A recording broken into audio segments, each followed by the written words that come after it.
Sæl og blessuð, ég heiti Kristjana Mjöll. Hér að finna nokkur hagnýta atriði þegar gera á kynningabréf. Fyrst af öllu hafði í huga hver kemur til með að lesa bréfið. Í byrjun gott að huga að því að hafa bréfið stílhreint og vel uppsett. Settu efst upplýsingar þig, nafn og netfang og símanúmer, þannig að þessi auðvilt að finna út hvernig hægt að hafa samband við þig. Stílaðu bréfið á fyrirtækið og ef gefið upp nafn á þeim sem sér ráðningu í viðkomandi starf, þá best að stíla bréfið á þann aðila líka. Láttu þá koma skýrt fram hvaða starf þú ert að sækja einnig getur verið gott að taka fram hvar þú fékkst upplýsingar starfið. Mundu að það þarf að gera nýtt kynningabréf fyrir hvert starf sem sótt Ekki segja að ég var tilbúið kynningabréf frá því sótt starf síðast. Síðan þarf að aðlaga hvert bréf að nýrri umsókn, þó svo að ákveðin kjarni getur verið svo sami í öllum kynningabréfum.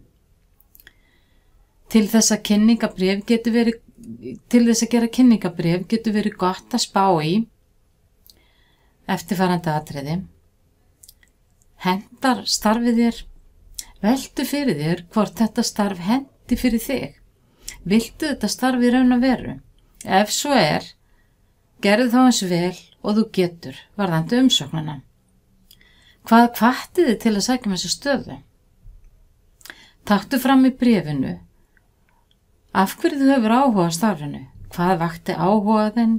Það til dæmis starfslýsingin, inntak starfsins, fyrirtæki sem auglýsir, hæfni viðmiðin, menntunarkröfur eða eitthvað annað. Bentu á hvernig til dæmis fyrri reynsla, menntun, hæfni, eiginleikar og styrkleikar komi til með að nýtast í starfinu. Ígrundaðu þessu atriði því það gæti skilað árangri.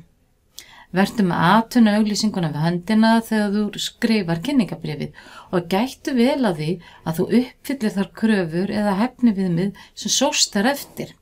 Komdu því að í kynningabréfinu og koma með dæmi ef hægt Ef eitthvað vantar upp á þú viðmið sem beður þá gott að benda á hvernig eða hvað þú ætlar að gera til að öðlast þá þekkingu. Kannski getur verið yfirfærslu á styrkleikum að ræða.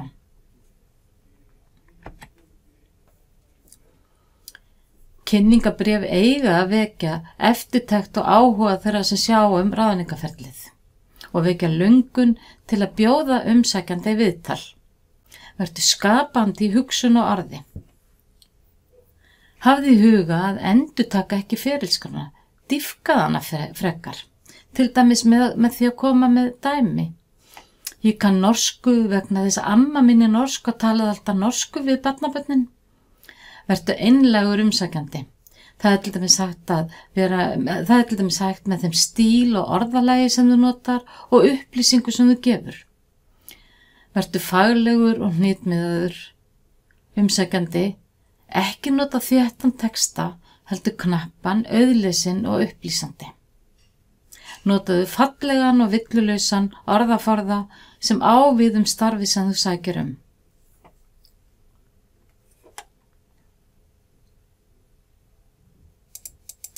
Ertu bestu kosturinn til að gegna starfinu? Hafðu trú á því að þú sért frambærilegasti umsækjandi og láttu það endurspeglast í kynningabréfinu. Vandaðu þau í öllu umsóknarferlinu. Reyndu að láta bréfið vekja forvitni og hafðu í huga að góð byrjun á bréfi skiptir máli. Fyrstu hughrif ótrúlega mikilvæg. Hvað gerir þig sérstaklega hæfan? Þegar kemur að lokum kynningabréfsins mikilvægt að sýna áhuga fyrir því að koma í viðtal. Í viðtali ferlið orðið persónulegra. Hægt að gera betur grein fyrir sjálfu sér og umsókninni ásamt því að fá tækifæri til að heimsækja og kynnast fyrirtækinu.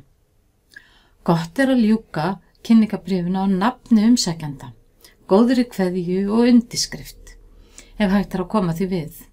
Neðst þarf svo að tilgreina hvaða gögn eru hjálögð. fylgigögnin sem eru með.